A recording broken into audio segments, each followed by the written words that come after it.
हरे कृष्णा। श्रीमद् भागवतम स्कंध 4 अध्याय 1 श्लोक नंबर 56।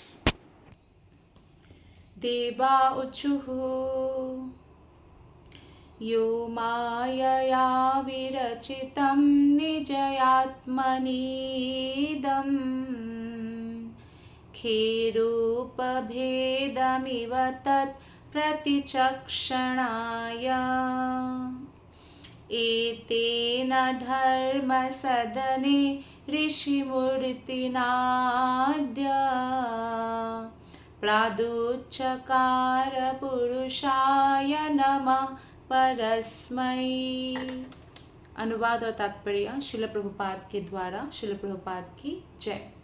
देवताओं ने कहा, हम उस दिव्य रूप भगवान को नमस्कार करते हैं जिन्होंने इस दृश्य जगत की सृष्टि अपनी बहिरंगा शक्ति के रूप में की है, जो उनमें उसी प्रकार स्थित है जिस प्रकार वायु तथा बादल आकाश में रहते हैं, और जो अब धर्म के घर में नरनारायण ऋषि के रूप में प्रकट हुए हैं।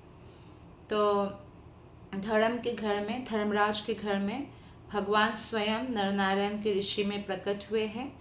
तो समस्त देवताएं उनके ऊपर पुष्प वर्षा कर रहे हैं, गंधर्व लोग गीत गा रहे हैं, अप्सरा लोग नृत्य कर रहे हैं, भगवान का सम्मान कर रहे हैं। जो ब्राह्मण लोग हैं, उच्च लोकवासी है, वो स्तुति गा रहे हैं, और सभी लोग प्रणाम कर रहे हैं भगवान का आशीर्वाद की कामना करके। आकाश में विविध प्रकार के लोक हैं। आकाश में वायु भी है।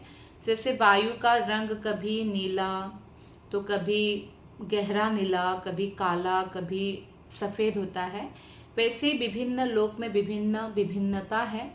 और ये विविधता जो है भगवान श्री कृष्ण की बहिरंगा शक्ति का प्रदर्शन है। श्लोक नंबर 57।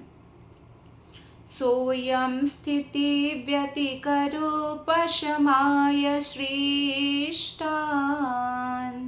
सत्त्वेन नासुरगणा ननुमेय तत्त्वः दृश्याददाभ्रकरुणेन विलोकनेन यच्छ्रीनिकेतममलं क्षिपतारविन्दम्।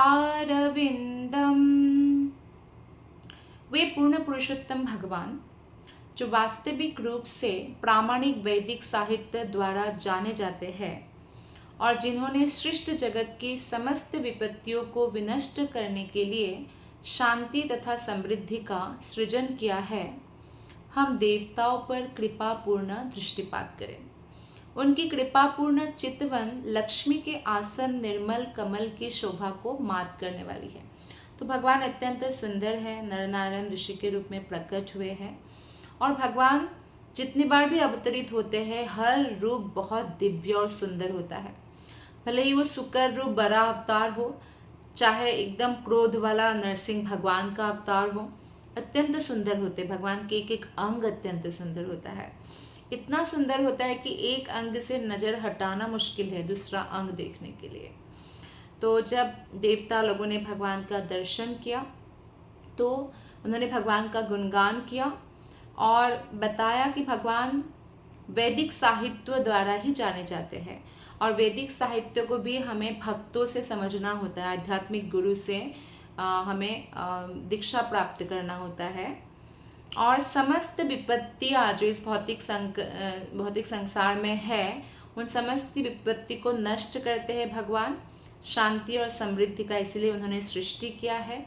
और उनसे कृपापूर्ण दृष्टि की याचना कर रहे हैं देवतागण, क्योंकि भगवान इतने सुंदर है, उनकी आँखों में अपने भक्तों के लिए हमेशा करुणा और कृपा एकदम उज्ज्वलित होते हैं, और ऐसे कृपा दृष्टि की आशा हर भक्त करते हैं। तो देवतागण ऐसे कृपा दृष्टि आशीर्वाद की आशा कर रहे हैं, क्योंकि ये जो दृष्टि है भगवान की, ये इतना सुंदर है कि लक्ष्मी देवी जिस आसन पर बैठती है, वो कमल का आसन है, वो बहुत सुंदर है।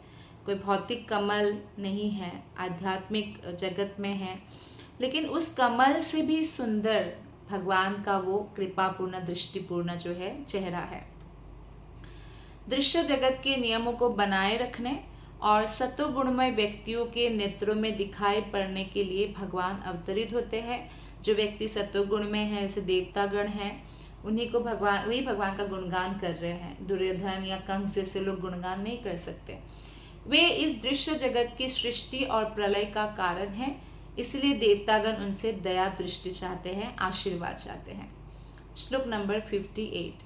एवं सुरगणेष्टात् भगवन्तावभीष्टुतो लब्धावलोकैर्ययतुर्रचितो अर्चितो गंधमादनम। मैत्रेय मुनि ने कहा, हे विदुर, इस प्रकार देवताओं ने नरनारायण मुनि के रूप में प्रकट हुए श्री भगवान की पूजा किया और भगवान ने उन पर कृपा दृष्टि डाली और फिर भगवान गंधमादन पर्वत की ओर चले गए। आप सबका हृदय से बहुत बहुत धन्यवाद। हरे कृष्णा। श्री नरनारायण ऋषि की जय।